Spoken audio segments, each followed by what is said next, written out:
Yo, whoa, what is going on YouTube? It's your boy Dan, aka aDrive. But guys, my Generation 8 Pokemon Sword and Pokemon Shield trailer breakdown. I would have loved to upload my reaction video, but it seems like Nintendo is hitting those videos pretty hard, so they're getting taken down right away. So I'm gonna be going through the trailer click by click here and not showing any actual video footage, but simply screenshots and still shots as I talk about the various things that were revealed today in Pokemon Sword and Shield. If you want to see my live reaction, I'll put the link to this stream in the description. Unfortunately, like I said, it's just a little too tricky to try to upload that, and it's probably not even worth it. So we'll talk about everything, and I'll give you guys my thoughts right now. And like I said, as much as I'd love to give you my exact kind of take on everything, we'll have to kind of go about it this way. So let's take a look here. First thing we're gonna see is Route 1, looking into Sword and Shield. The game looks incredible, by the way. I mean, there's some really good screenshots of various things that kind of take place, including your trainer coming out of their house and stuff like that. And graphic-wise, I actually feel like the game looks incredible. Like, I am really, really excited about the graphics. I think I didn't know what to expect, but it's nice that we've moved away from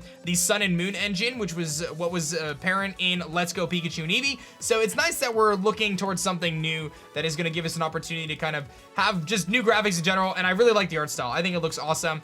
It's very clear that this region is based on the United Kingdom, which was kind of a theory that we had going into things. A lot of people discussed the topic of the UK region, and that did come true. So Duncan can't die. You were right, my man. I didn't doubt you for a second, to be honest.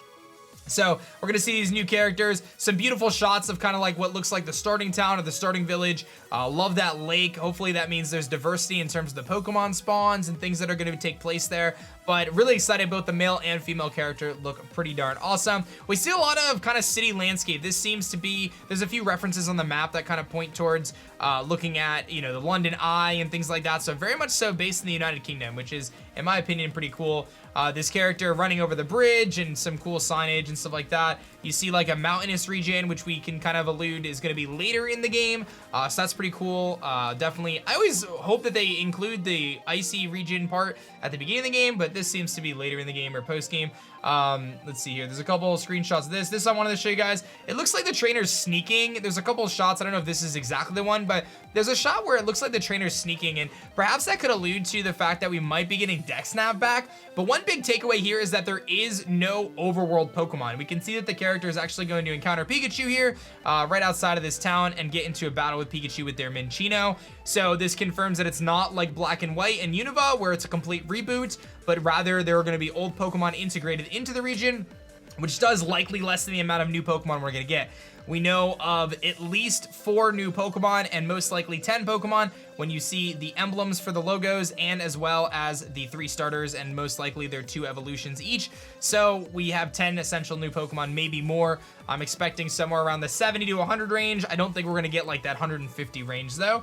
But you see the battle scene here, the character throwing out the Pokeball and catching Pokemon. The capture mechanics seem to be very similar to what they were in the past, so I would definitely venture to guess that we're gonna be catching Pokemon traditionally and encountering Pokemon traditionally in the wild, like the previous games Sun and Moon, Ultra Sun and Moon, X and Y, and so on and so forth. It seems as though the capture mechanics in Pokemon Go are not going to be in this game, and again, overworld Pokemon seem to have kind of gone away, which was something I was concerned about. I had a feeling that that was going to be the case, so that way they can continue to make Let's Go games, the Pokemon Let's Go franchise, and have those be kind of special in their own right, and I think that's kind of what they're going to do. The trainer battle animation looks awesome in my opinion. Really excited to see that. Looks pretty standard Pokemon stuff. The character models look great.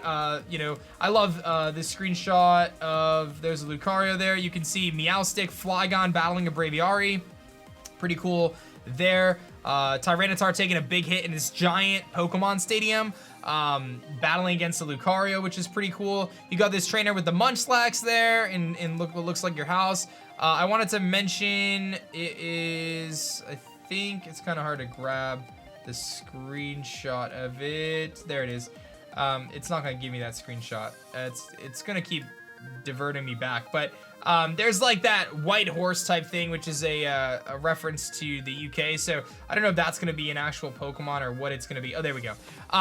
This is actually pretty cool. So we'll see kind of what this is and whether that's a reference to a specific Pokemon. Like there's little kind of figurines, if you see right here, under like the legs, in between the legs. Like, so I don't know what that's going to be, but that could be alluding to a new Pokemon as well. You can see the trainer in like what looks like it could be Glistening Cave. I'm a believer that we could go back to Kalos here. I actually think That's a very big possibility, us going back to Kalos. This is a pretty interesting scene. The character is dressed in like a soccer or football outfit, kind of going to this giant stadium. Number 227, who picks number 227? I don't know. But looks like there's like a big battle arena that could go down. And then we see some game footage of the starter Pokemon, Scorbunny, of course being the first of the starters revealed, which is this little guy right here. He leaves some flames in his tracks. This is Scorbunny, the fire type starter. My first take on it is it looks pretty cool. I am a little concerned it's going to turn into firefighting. That little band-aid on its nose reminds me of one of the gym leaders that had that. I think it was Melina was her name. But a little nervous that this is going to be firefighting. I'll be honest, this is my least of the favorite starters, but I know there's a lot of people who are big fans of Scorbunny. So if you're a fan of Scorbunny, you could let me know in the comments section below which starter you like the most. Definitely tough to decide though, but very interesting. I think the name's a little on the lame side, but we knew it was going to be based on the Chinese zodiac, so that tradition continues. It leaves flames in its footsteps there, which is pretty cool. And you can see the water is a water Pokemon is gonna kind of get rid of those flames, and you're gonna see the little dude Sobble hop in here. Sobble is like a little lizard type of dude, a little kind of amphibious lizard. Looks awesome. Really hard to tell where this design is gonna go though. Like it could turn into a giant frog, it could turn into something else, it could be poison type, it could be ghost type, could be anything really, dragon, who even knows, but a lot of potential here. I would say that ultimately this is my favorite of the 3 starters, but it was very hard to decide between this guy and the final guy. Sobble's gonna run away here, and then we're gonna get Grookey to show up, and Grookey banks his little headpiece on the grass and actually makes the grass kind of regrow. But this is Grookey, the little monkey dude, little chimp dude, and he's super cute. I think Grookey looks really cute. Very interested to see what this evolves into, whether it's gonna be like a fighting type or a dark type. I can't see this thing going dark type, if I'm being honest, though. That's gonna be a tough sell on my end. And then we, of course, get the reveal for Pokemon Sword and Shield, which is going to be released late 2019. So we did not get a release date. I was hoping to get the release date for November 15th. That was my best prediction. Doesn't seem that they're going to give us that release date just yet, but we do have Pokemon Sword and Pokemon Shield as the names of the games. And one thing I noticed is the 2 character emblems, the wolves, I guess, on the top of the Sword and the Shield, they're identical, they just flipped. So very interesting thing to note there. I'm going to pull up the map here, so let's take a look at that. All right, so here we are on the official Pokemon Sword and Shield website, and you can see the different 3 starters, Grookey, Scorbunny, and Sobble. So Grookey is a mysterious chimp Pokemon, a mischievous chimp Pokemon that is full of boundless curiosity. Scorbunny is a rabbit that's running around bursting with energy, and Sobble is a timid lizard that shoots out attacks as it hides itself in the water. Here is the Galar region, which is very interesting. Gets some very Game of Thrones vibes, but it seems like you're gonna be starting at the bottom of the map here, and it's very linear. You work your way all the way to the top, and while I'll be honest, I'm pretty bummed that we don't have an open world experience. I'm not surprised that they're going with a more traditional approach. One thing I will note is this does kind of look like a sword. And I also want to mention there's like kind of a city type area in the middle of the map here where that Big Ben clock tower is, and there's actually a train track that leads into a mountain. And I'm actually very curious if there is going to be a connection with Kalos, because if this is based on the UK, France isn't too far away, and perhaps we can take a train to France and the Kalos region. I would not be surprised, especially considering that I feel like this map does look relatively small, all things considered. Seems like you're going to start in this region here, go through kind of a mountainous region. There are some forests kind of down here, so that leads me to believe that there is going to be a forest that you can kind of explore early game. There's some lakes and stuff like that, so maybe you'll travel around the water. You can see again that big city, which seems to be kind of like Lumio City in a way, like kind of in the middle of the game, a central point. There is it's hard to see, but can I zoom? Yeah.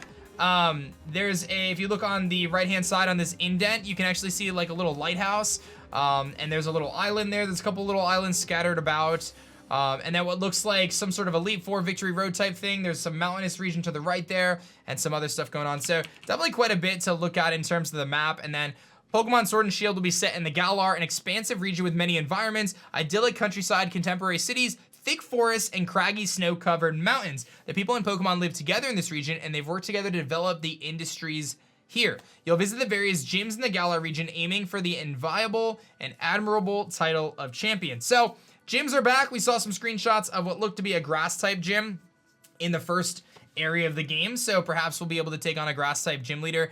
And the Galar region looks pretty cool. So I'm curious as to what your guys' thoughts are on Pokemon Sword and Shield. I think I had my hype level set super up here, and I'm very excited for these games. I am so excited for the Gen 8 hype train. I have to tone myself down a little bit because I did want open world. I knew it was very unlikely. I am a little bit bummed about the fact that Pokemon are not following you in the overworld. That is a big bummer to me. I get why they did it though, and it just frustrates me because I feel like the success of Pokemon Let's Go and the fact that they added those games in took away from what this game could have been in terms of overworld Pokemon. That was a big thing for me, but I understand that they changed it up, and it's not a big deal. Like, we've had 7 years of Pokemon that were in that format.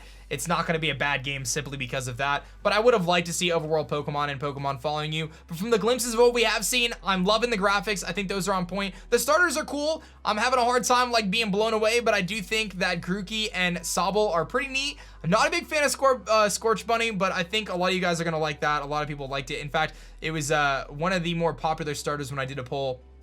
And ultimately, I'm excited to see what Pokemon Sword and Shield entails. I'll have more videos covering this topic over the next few days and as the months go on, and we're going to be talking about it on our live stream as well. Thank you so much for watching this video. Hit that like button down below, subscribe for Pokemon Sword and Shield content, and I'll catch you guys in the next one. My name is Dan. I also go by aDrive. I'll see you guys next time. Peace.